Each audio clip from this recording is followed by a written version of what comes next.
Good afternoon. This is Engineering Statics.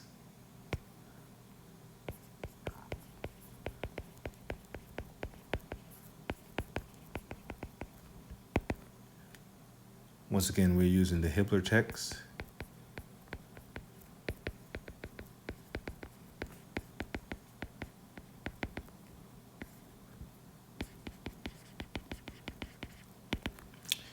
In our previous lecture, we began to work through Chapter 6.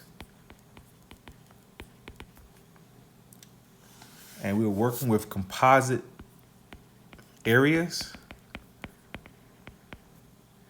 And we were calculating the location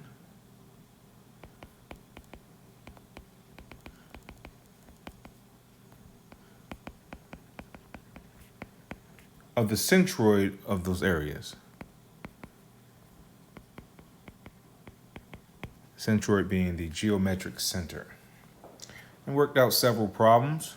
So today let's work through a problem to get us started and moving through Chapter 6. So let's start with a new problem. Let's take a look at 641. It's on page 288 in the text.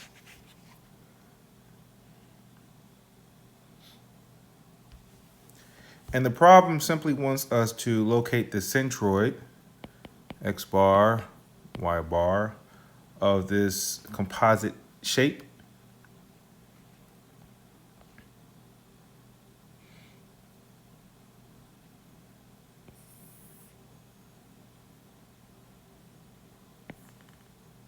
So this being the given y and x axes.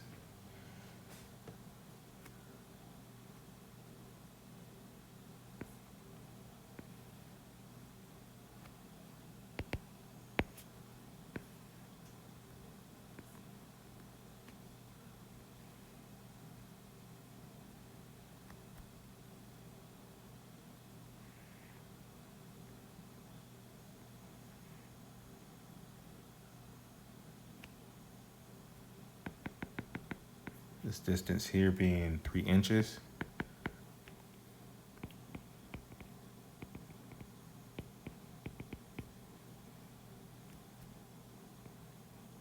That's 1 inch.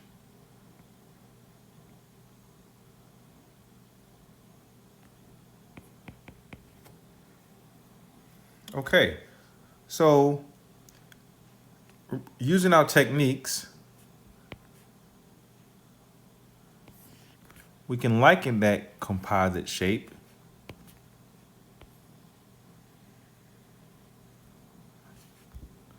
to be the combination of a square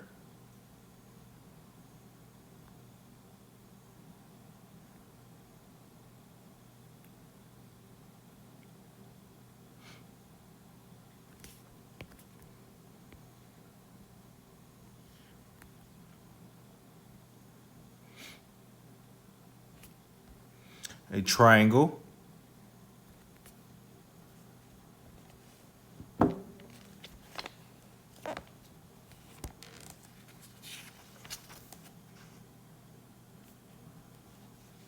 and a quarter circle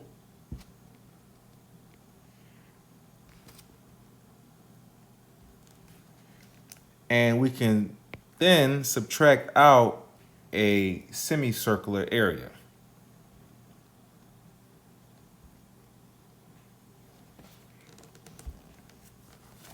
So if we use our Appendix B for our formulas for areas and the location of centroids of certain shapes, we can begin to work. Appendix B, page 814, 815.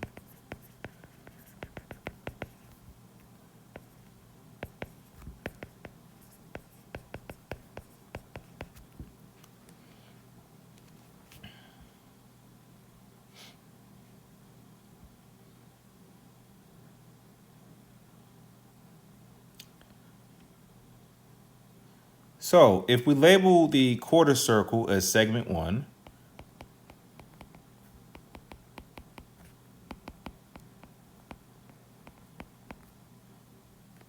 the square as segment 2, the triangle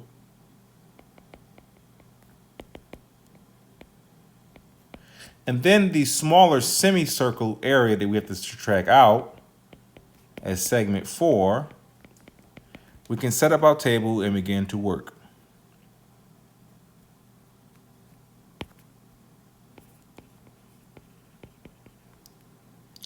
So segment area in inches squared, X wavy bar, inches, Y wavy bar, inches, X wavy bar A, this would be inches cubed, Y wavy bar A, inches cubed. So this is our table we set up, which we said previously is the simplest way to solve these problems, the most clear way.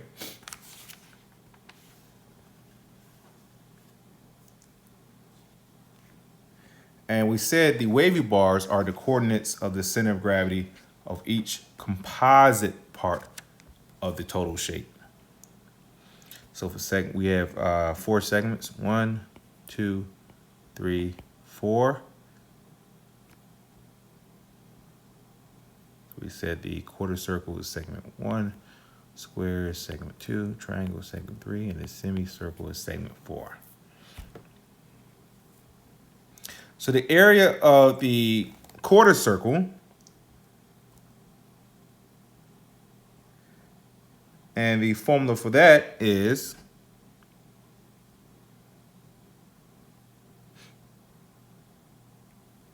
from Appendix B.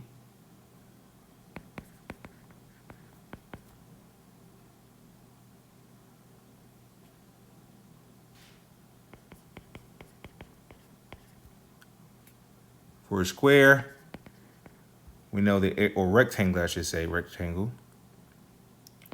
Just base height, triangle, the area.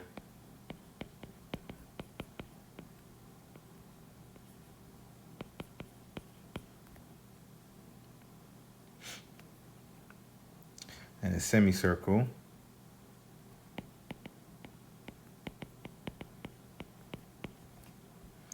One half pi r squared.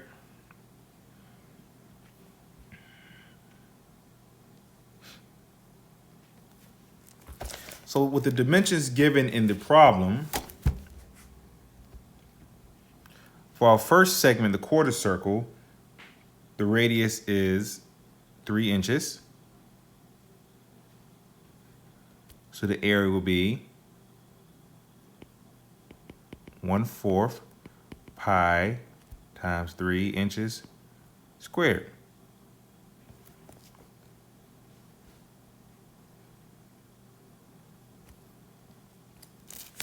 Using Appendix B, the centroid of a quarter circle is located 4r over 3 pi.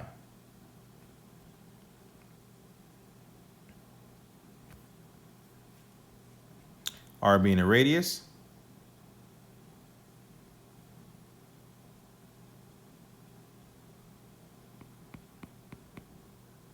And the radius being 3 inches.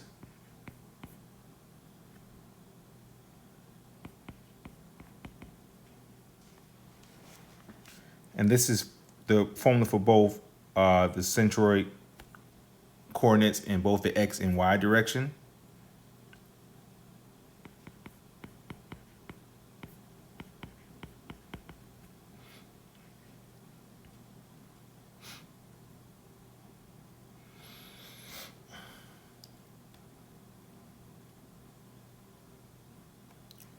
So then multiplying our X wavy bar times our area, crossing out the applicable, this gives you 9 inches cubed, and likewise for our Y wavy bar.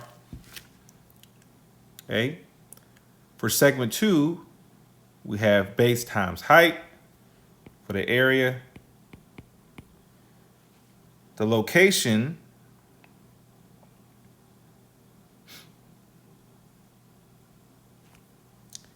of the square, remember this is our y-axis, this is our x-axis. So the location x wavy bar is negative coordinate because it's to the left of the origin. This is our origin here. So if we go to the left of it, the value is negative from a coordinate perspective. So the coordinate x wavy bar for composite segment two would have a negative value. And remember, for a rectangle, the centroid is in the center. So if the width is 3 inches, the height is 3 inches, it will be located negative 1.5 in the x direction and positive 1.5 inches in the y direction. Multiplying it out for x wavy bar A, inches cubed,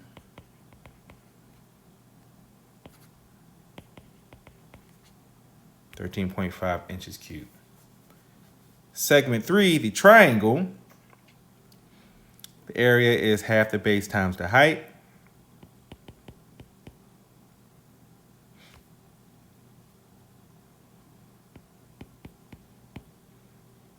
The coordinates for x wavy bar will be negative.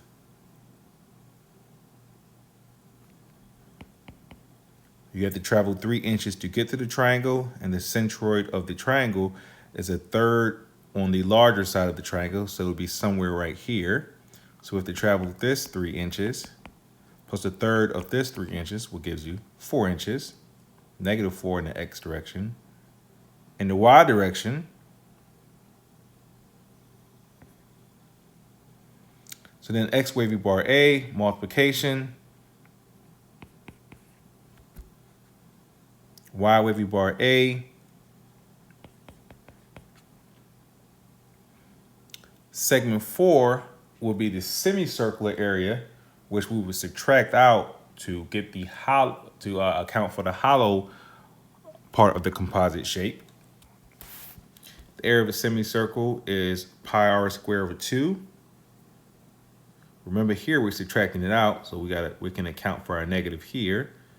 So negative pi r squared over 2, and the radius of the semicircle was 1 inch.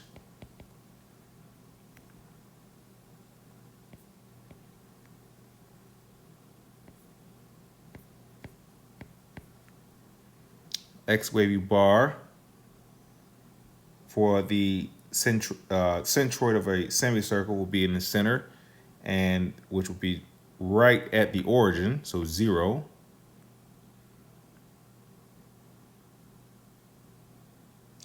And for the centroid in the y direction, if you look in Appendix B, is given by 4r over 3 pi, r being 1 inch. So multiplying this out, x wavy bar A, 0 inches cubed.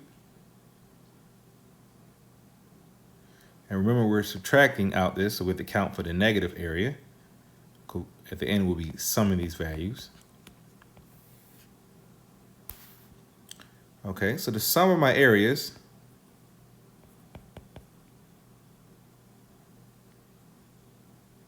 comes out to approximately 18.9 inches squared.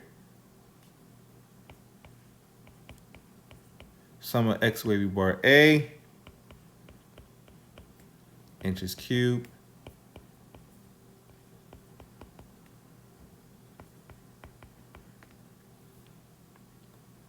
So let's take it to another clean page. So the sum of our areas was 18.9 inches squared.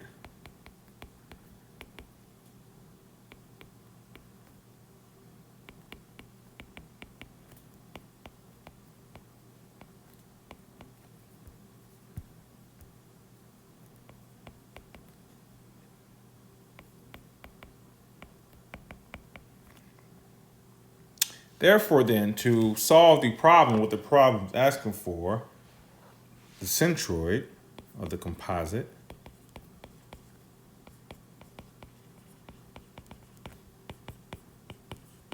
the coordinates, that is, x bar and y bar, we know from our formulas x bar is the sum of x wavy bar A over the sum of the areas. Y bar, sum of Y, wavy bar A.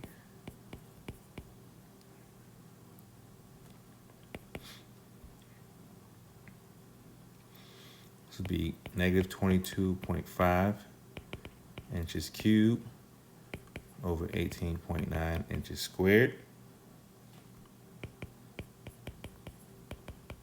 Negative 1.18 inches. Y bar would be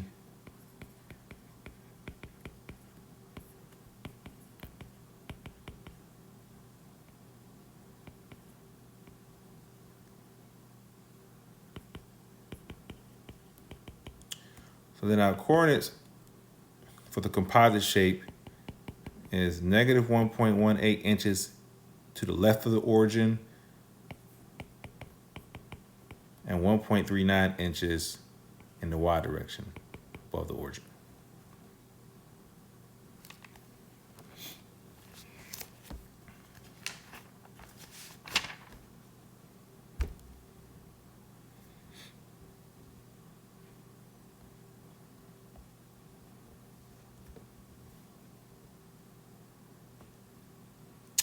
Okay, so moving through the chapter, we will cover some more principles that will support us in this chapter, as well as the next semester's course, Mechanics of Materials.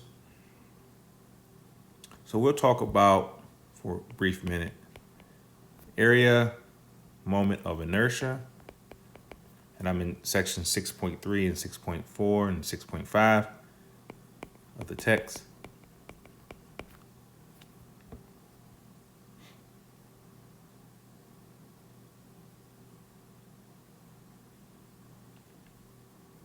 So here we'll introduce this property, which will support us more in our beam analysis in the next semester's course, but we'll introduce it here.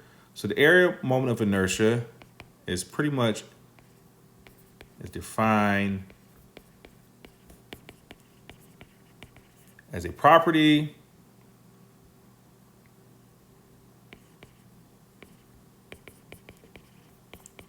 of a plane shape which characterizes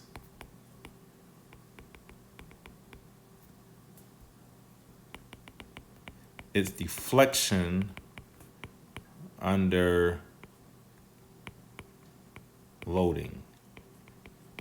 This will be particularly important in our beam analysis. Units of area moment of inertia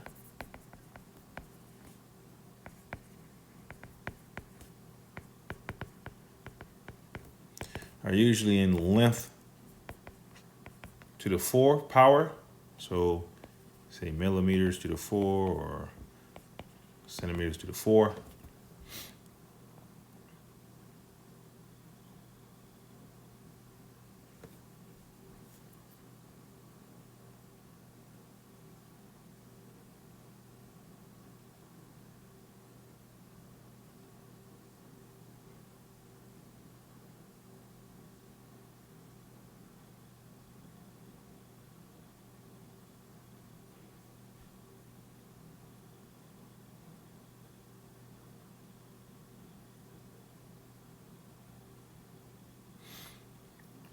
So to define it a little further, as we mentioned, this property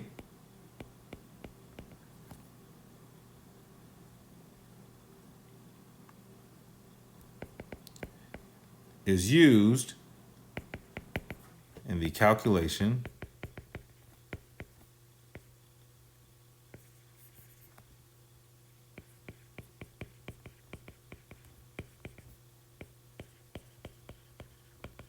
of a beam's deflection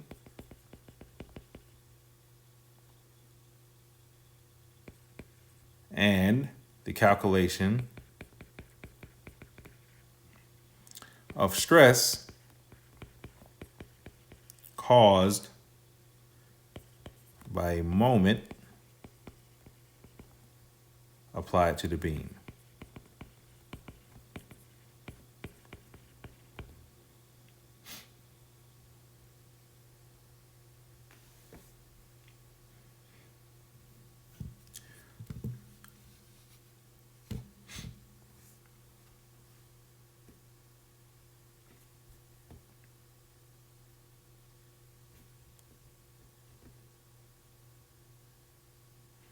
So the moment of inertia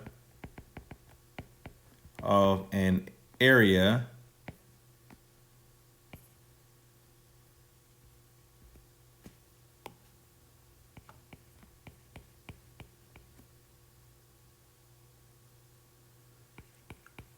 about the x and y axes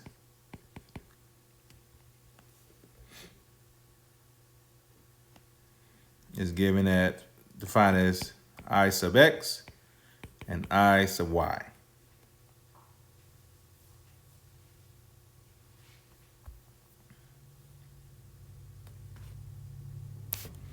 So if the moment of inertia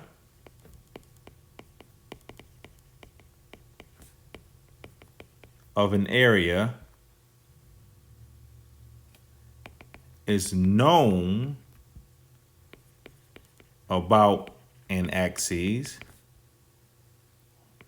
which passes through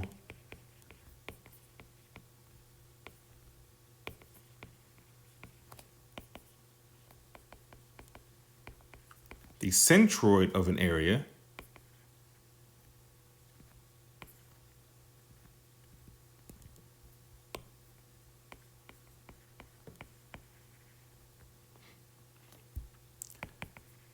then the parallel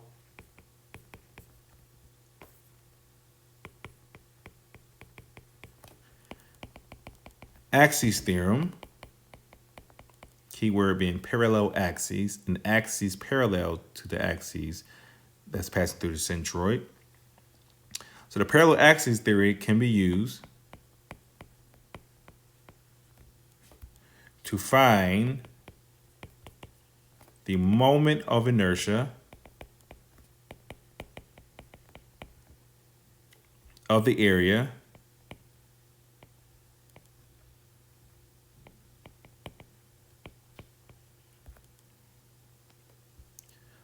about any axis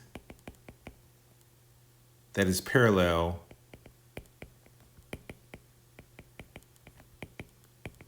to the centroidal axis.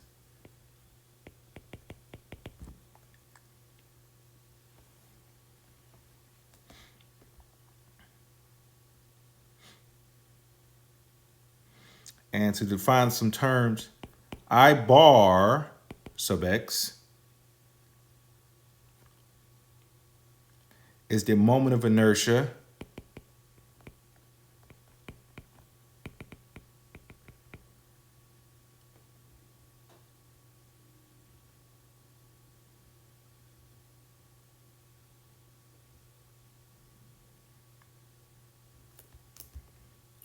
we'll say about the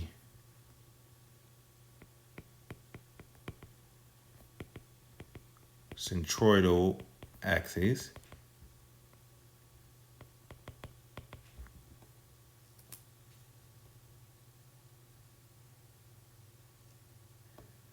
And likewise for I bar, so y,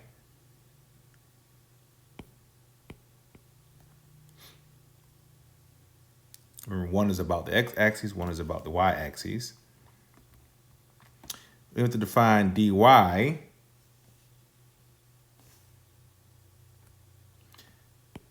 and that is the distance between the two parallel axes. So the parallel x and x prime axes. And x prime axis is the axis that goes through the centroid of the area.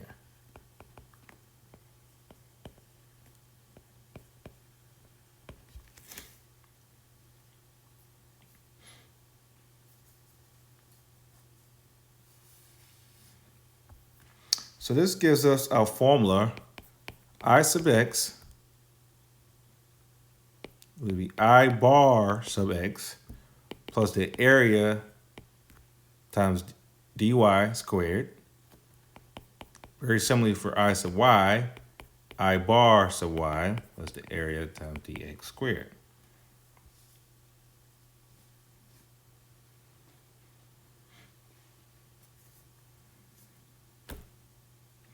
So what this means, what this mathematical equation means is that the moment of inertia of an area about an axis is equal to the moment of inertia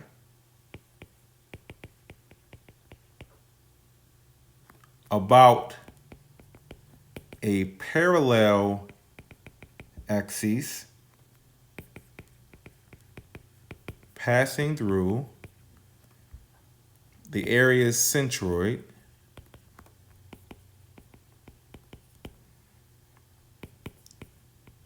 plus the product of the area and the square of the perpendicular distance between the two axes.